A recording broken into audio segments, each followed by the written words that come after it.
Hello everyone, math class 35 থেকে যে প্রথম কোশ্চেন আছে। বলছে এক দোকানদার 200 টাকা প্রতি লিটার তেল বেচে, যার ক্রয় মূল্য 160 টাকা। ঠিক আছে, বলছে কিন্তু সে তেল বেচার সময় সে 1 লিটারের বদলে 800 ml তেল দেয়, তাহলে তার মোট লাভের শতকরা হার কত মানে জানতে চাইছে।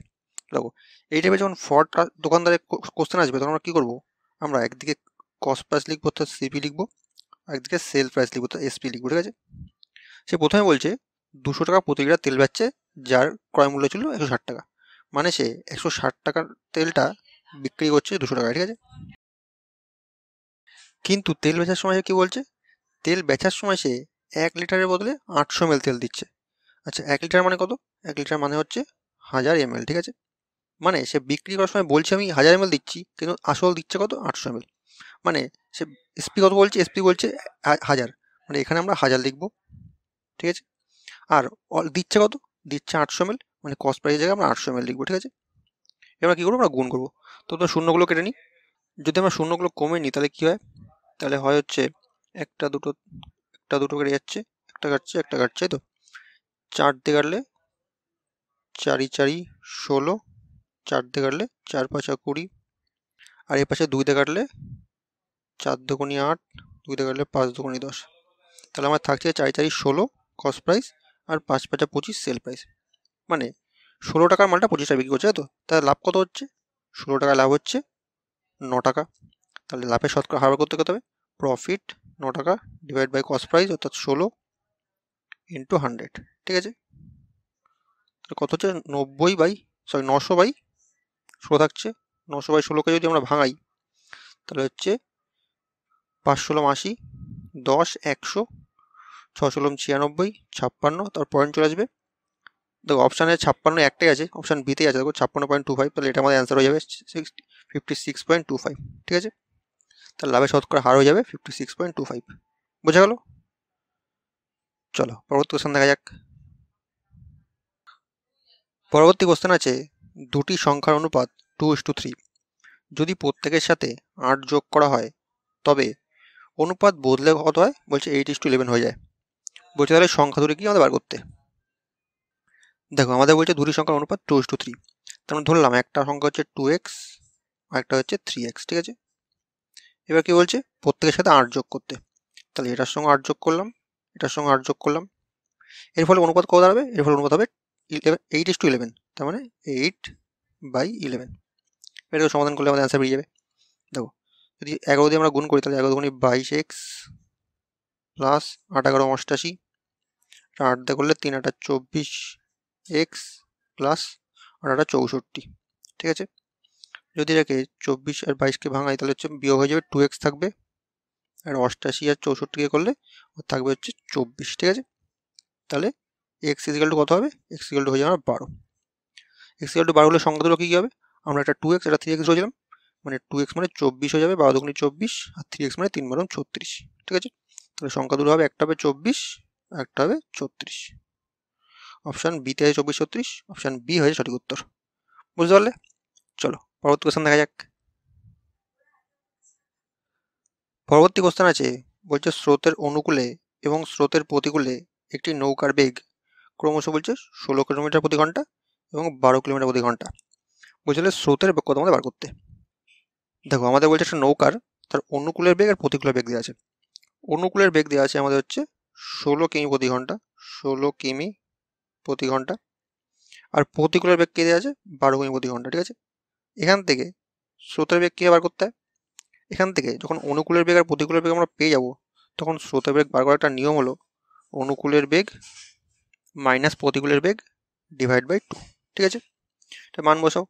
অনুকূলের বেগ হচ্ছে দেওয়া আছে 16, প্রতিকূলের বেগ দেওয়া আছে 12 ডিভাইড বাই 2, মানে 4/2, মানে হয়ে যাবে 2 কিমি প্রতি ঘন্টা।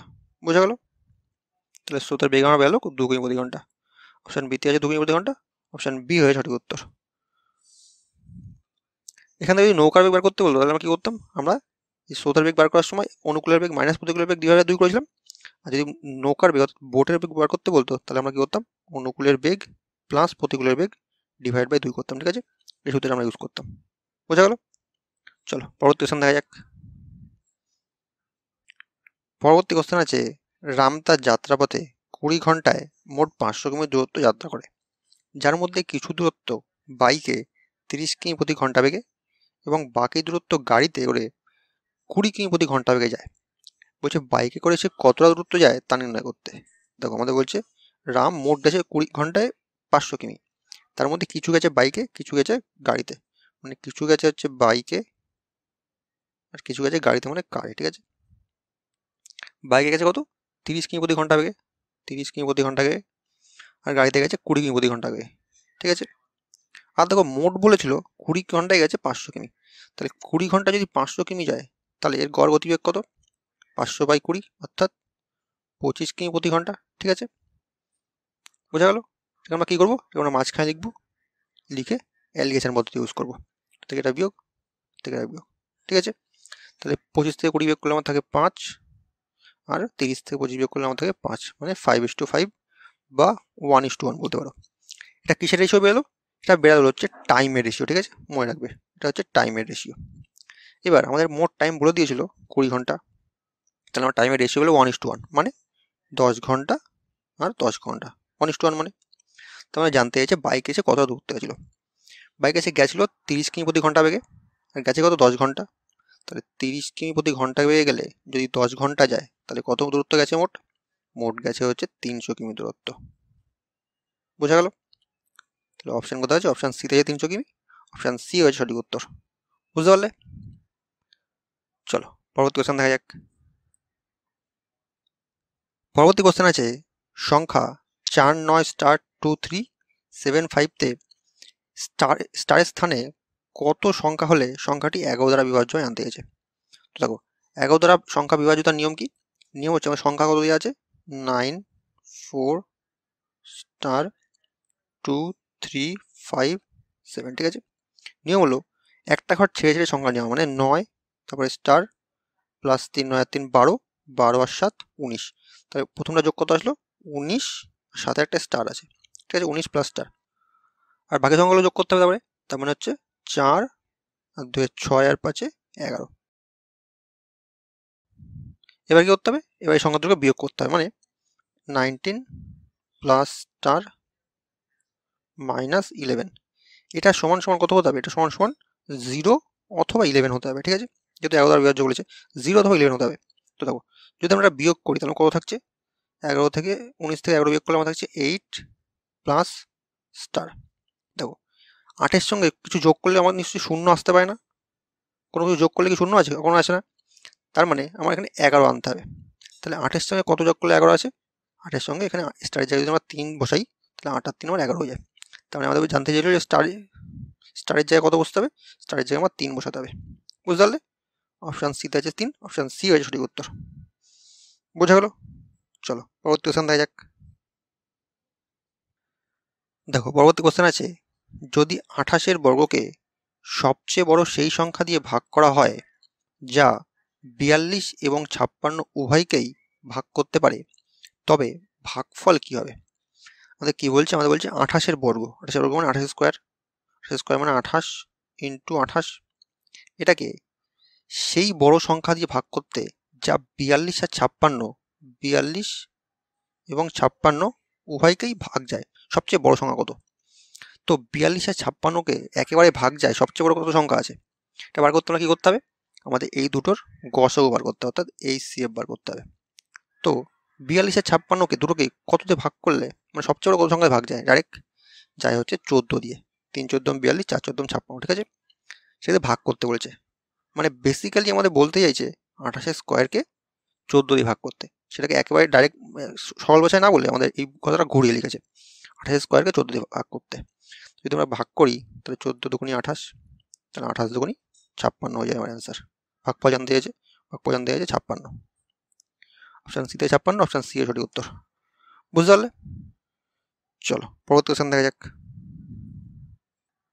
পরবর্তী কোশ্চেন আছে সংখ্যা 20 24 এবং 29-এর প্রত্যেকের থেকে একটি সংখ্যা বিয়োগ করা হয়। বলছে বিয়োগ করার পর সংখ্যাগুলি সমানুপাতিকে পরিণত হয়। বলছে কত বিয়োগ করা হয়েছিল তা নির্ণয় করতে। দেখো আমাদের বলছে 3টি সংখ্যা আছে 20 24 আর 29, সেটা কিছু বিয়োগ করলে সেটা সমানুপাতিকে পরিণত হচ্ছে। তো 3টে সংখ্যা যখন সমানুপাতিকে পরিণত হয় তখন কি হয়, তিনটে সংখ্যা মনে করো এ, বি এবং সি। এটা যদি আমরা সমানুপাতিক লিখতে যাই তাহলে আমাদের কীভাবে লিখতে হয়? যখন তিনটে সংখ্যা সমানুপাতিক লিখতে হয় তখন আমরা বলেছিলাম যে মাঝখানের সংখ্যাটা স্কোয়ার, অর্থাৎ বি স্কোয়ার, আর বাকি দুটো সংখ্যার গুণফল, তাহলে এ ইন্টু সি হয়ে যায় এসি। ঠিক আছে, এটা হয়ে যায়।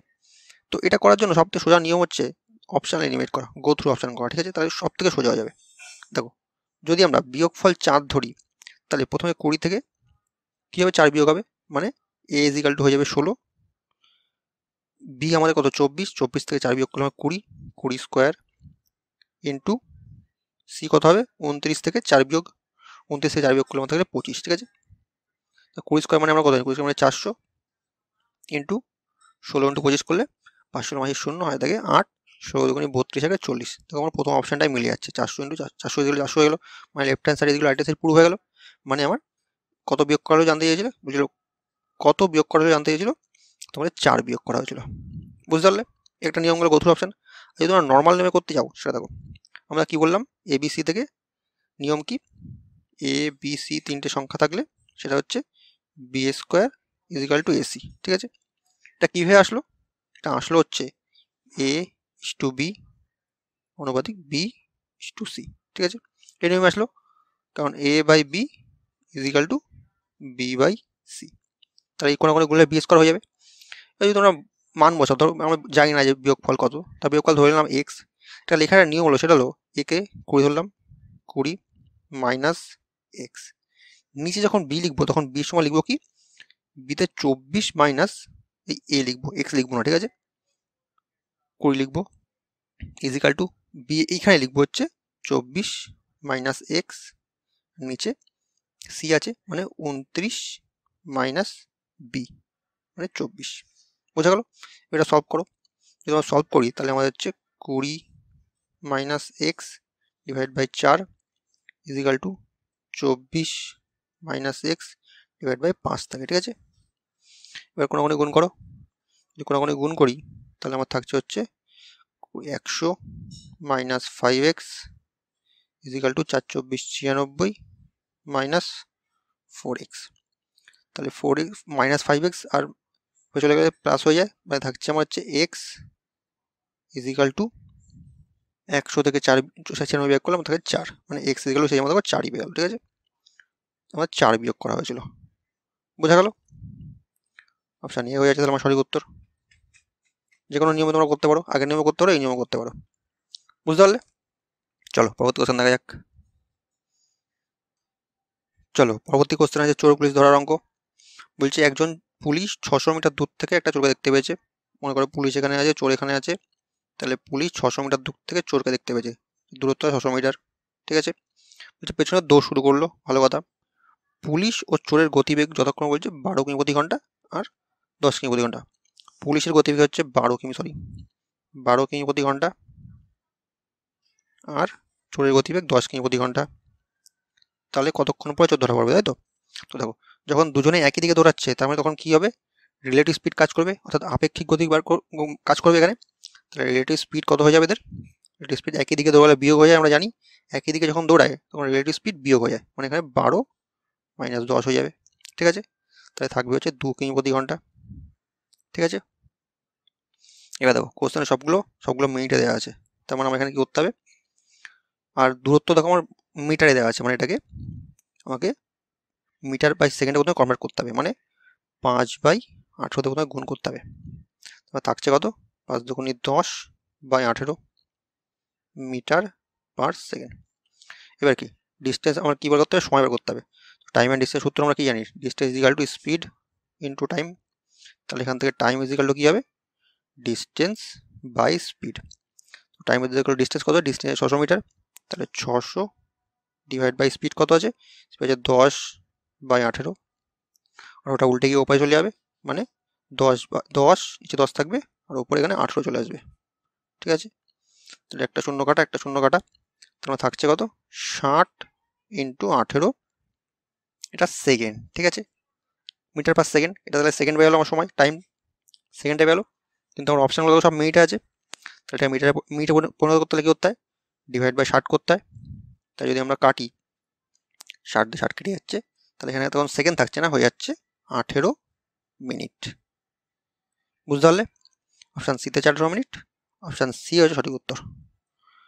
বোঝা গেল? চলো পরবর্তী কোশ্চেন দেখা যাক। পরবর্তী কোশ্চেন আছে, মিশ্র ধাতু এ ও বিতে তামা ও দস্তার অনুপাত যথাক্রমে 3:4 এবং 5:9। বলছে এ ও বিকে 2:3 অনুপাতে মিশিয়ে নতুন মিশ্রণ সি বানালে তাতে তামা ও দস্তার অনুপাত কত হবে জানতে গেছে।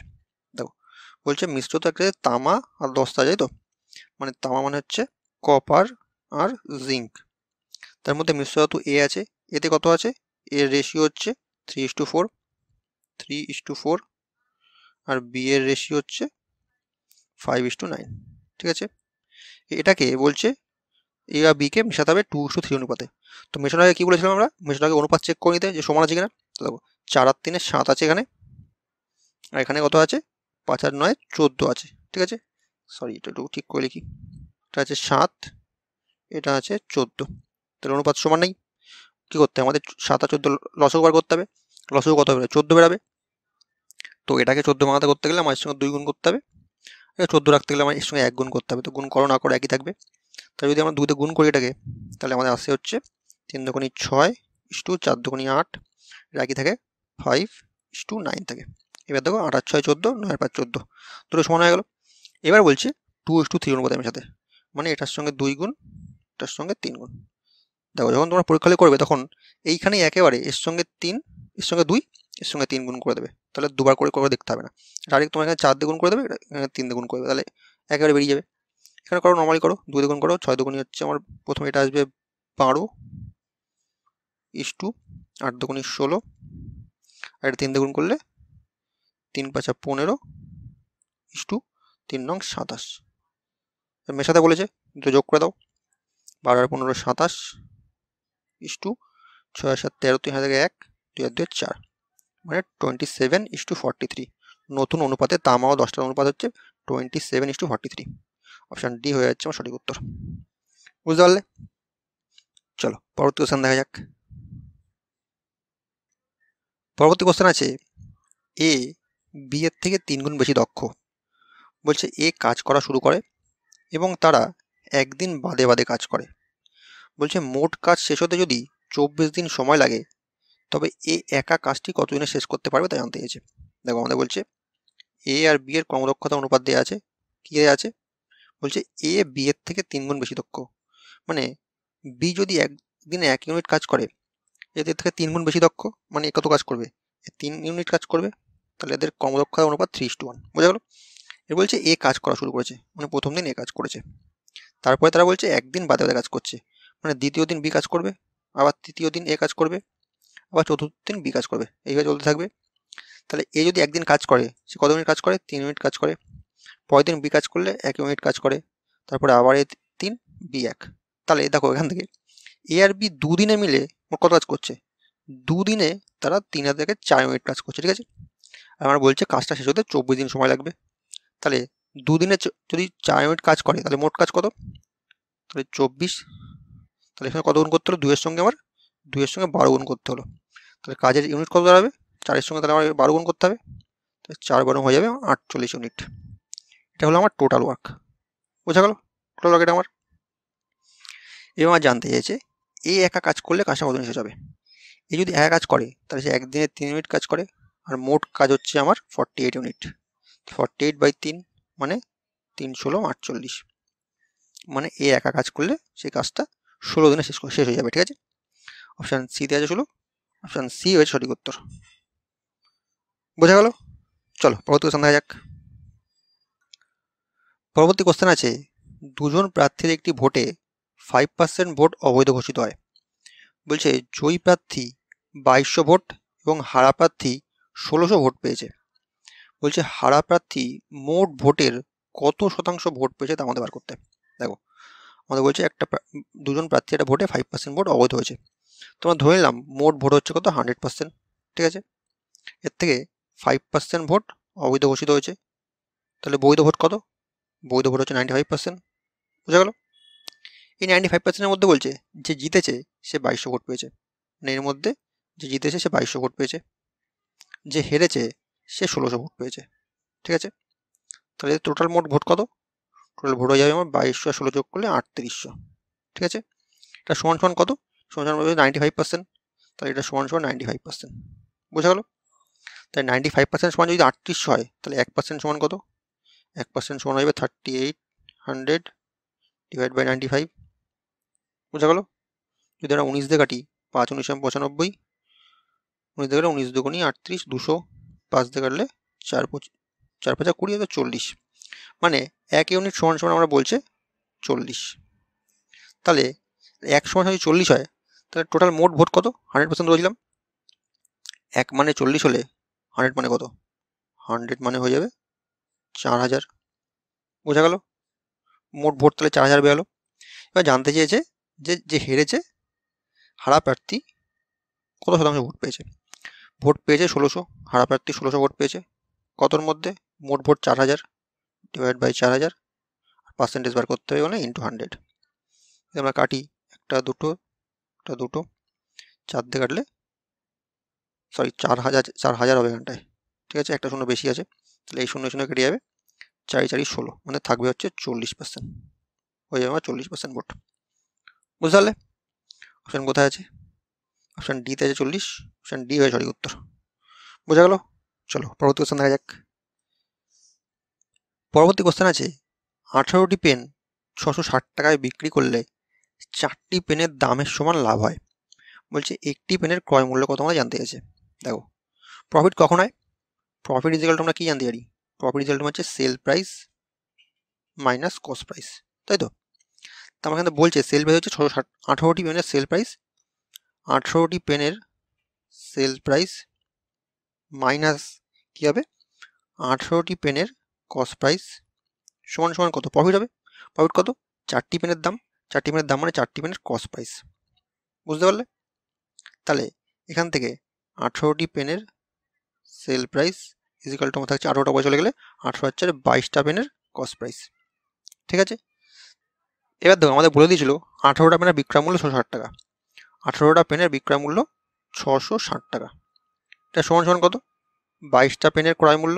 ঠিক আছে, তাহলে এখান থেকে একটা পেনের ক্রয় মূল্য আমরা খুব সহজে বার করতে পারবো।